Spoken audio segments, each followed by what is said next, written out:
Hey guys, it's Shawn from the blog she'sInHerElement.com, and we are on day 4 of our sourdough starter.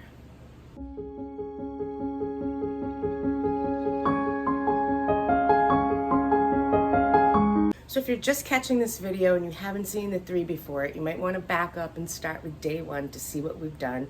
But here's a brief recap. So on day 1, we added a cup of flour and a cup of filtered water to our vessel. Stirred it vigorously, put a tea towel on top, let it sit for 24 hours.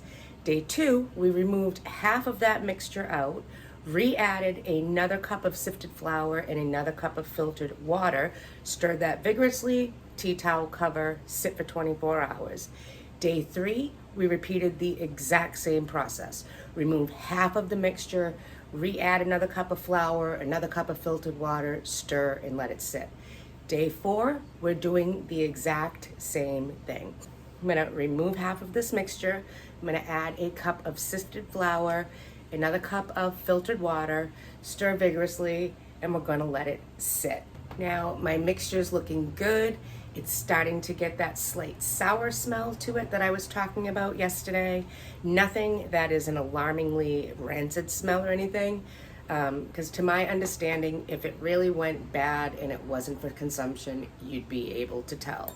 But this is actually looking pretty good. So, get that slight sour smell to it, and I am really excited because we only have 3 more days to go, and then my mixture is ready to be used. So, without further ado, let's get day 4 underway.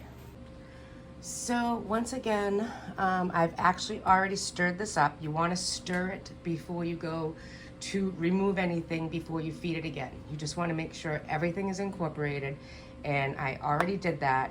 So now I'm just going to remove about half of this mixture, just like we've been doing the previous days. Okay, we are going to feed it now. Again, another cup of flour going in. Sip that down in there. Now, in the instructions that I read from Lisa Bass, Farmhouse on Boone, which is where I got this starter recipe from, she doesn't say anything about sifting it. I like to sift it. I like to take the little lumps out and make sure that the flour going in it is just really good, smooth flour. And now I'm gonna add a cup of filtered water. And I'm gonna stir it vigorously. And again, you wanna make sure you scrape the sides down. You wanna get the bottom. You wanna incorporate what was old in with the new.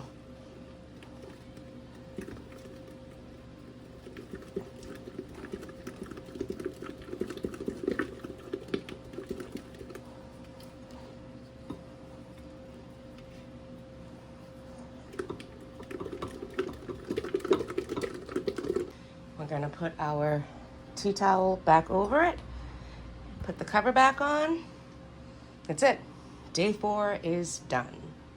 Now I know the recipe is a little confusing, and it was even for me. I wasn't sure if I was reading it correctly or not.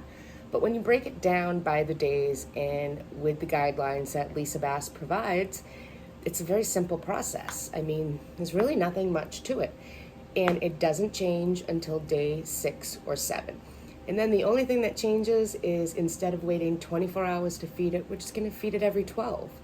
But I am so excited. It's really doing good. I wasn't sure what was gonna happen with it. And I know some of you are following along with me, and you might be a day or 2 behind, which is totally fine. But I would love to know, how is your sourdough starter coming? Is it bubbling? Does it seem like it's fermenting properly? Can you start to smell that little sour smell? What's the first thing you're going to make with yours? I think I'm gonna make a braided brioche, but I'm not sure because I have all those strawberries, so I might make biscuits and we can have some delicious strawberry shortcake. Yeah, I don't know. There's so many choices. Could just be a pancake. No, I'm not going to just make a pancake. I'm going to make something good. I really want to do it in a bread form first, one way or another, whether that is a bread, a biscuit, a pizza crust, like something that's just beyond a pancake or a waffle. I know you can make English muffins.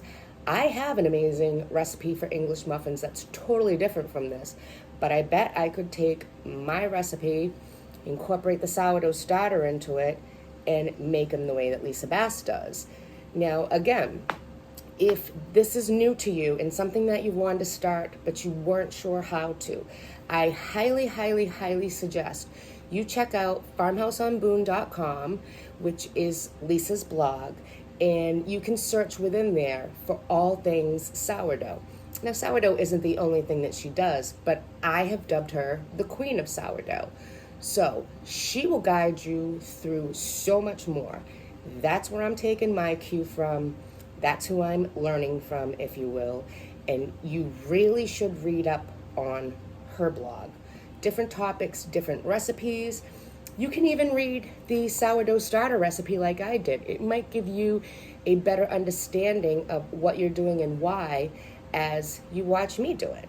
But it's just my opinion. It's what I would do if I was you. So I'm excited. Well, thanks so much for stopping by the homestead yet again for day 4 of our sourdough starter.